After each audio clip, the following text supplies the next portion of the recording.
C'est sur la base de mon expertise d'historien sur Radisson, son époque et les gens qu'il a fréquentés, que j'ai commencé à écrire des romans sur ses aventures. Pendant plusieurs années, j'ai lu des centaines de livres et d'articles.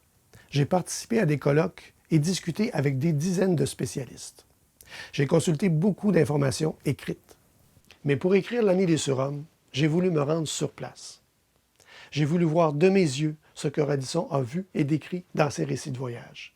J'ai voulu mesurer l'ampleur du défi qu'il a relevé en parcourant 2000 km en canot d'écorce pour se rendre de Montréal jusqu'à l'extrémité du lac supérieur, où il a laissé des traces.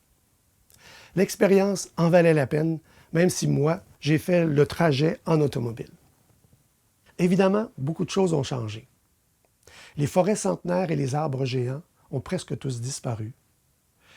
Les Amérindiens qui circulaient dans d'immenses territoires sont aujourd'hui confinés dans des réserves.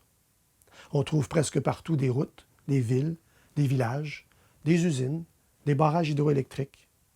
Mais certains paysages sont restés à peu près les mêmes. Des parcs protègent même certains d'entre eux pour la plus grande joie des touristes.